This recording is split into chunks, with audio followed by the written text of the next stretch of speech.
Gentlemen, Allah Almighty has been infinitely merciful and kind.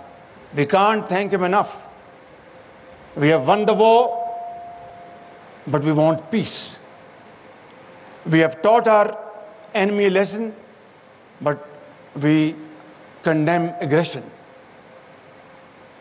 We want this part of the world to be as prosperous and progressive as other parts of the world through hard work, untiring efforts, and living like peaceful neighbors.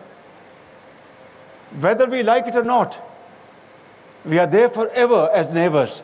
It's all up to us to be unruly neighbors or peaceful neighbors. Pakistan has always preferred and has always argued that we want peace in the region because we have fought 3 wars and it solved nothing, rather brought more poverty, unemployment, and other problems on both sides. So the lesson is that we have to sit down on the table like peaceful neighbors and settle our outstanding issues, including Jammu and Kashmir. Without resolving these issues, I don't think we will have peace in this part of the world on a long-term basis. If we want permanent peace, then we need permanent solutions of Jammu and Kashmir, water distribution. Then, once we resolve these issues, sky is the limit. We can then talk of trade, we can talk of exchange of business communities, delegations, and of course also cooperate in the field of counter-terrorism. As of now, Pakistan is the biggest victim of terrorism. We have paid valuable human lives to the tune of 90,000 Pakistanis. 90,000. When was the last time any nation in the world had paid even a fraction of this sacrifice, let alone 90,000 people? We have lost $150,000 billion worth economic losses. Which nation has suffered this kind of economic losses? So I think what I'm saying is that we are not fighting this menace just to restore peace in Pakistan. It is for the world at large. Imagine if our brave armed forces, our soldiers, our officers had not engaged them, these terrorists would be roaming around in the streets of various parts of the world.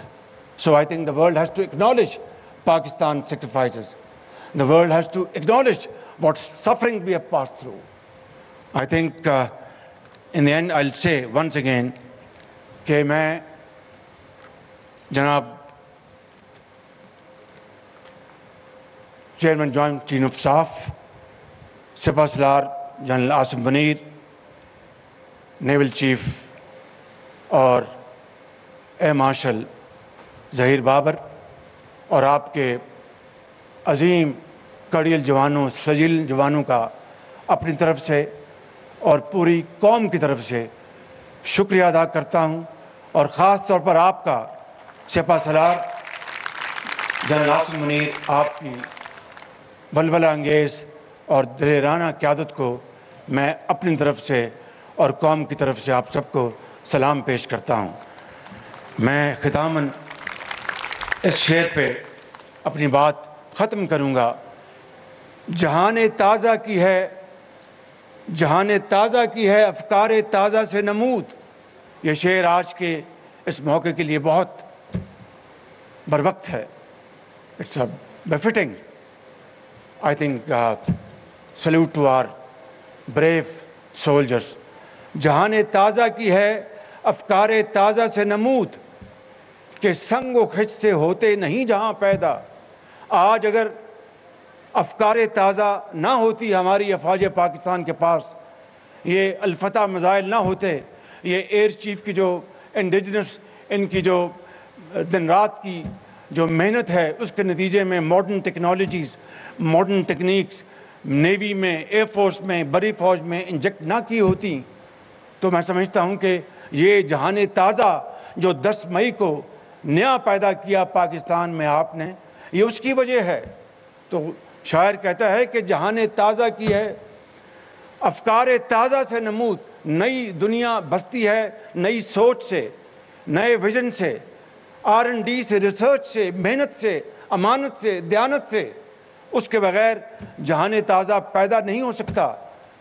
اور اگر جہان تازہ پیدا ہوتے بڑے بڑے سنگ مرمر کے محلات سے، تو پھر دلی میں اور بامبے میں جو بڑے بڑے محلات ہیں اور جگہوں پر بھی اور ہمارے ہاں بھی، تو وہ جہان تازہ پیدا نہیں کر سکتے۔ جہان تازہ پیدا ہوتا ہے اس افکار سے، اس سوچ سے، اور اسی سوچ اور اسی افکار کو انشاءاللہ ہم لے کے چلیں گے اور پاکستان کو عظیم بنائیں گے۔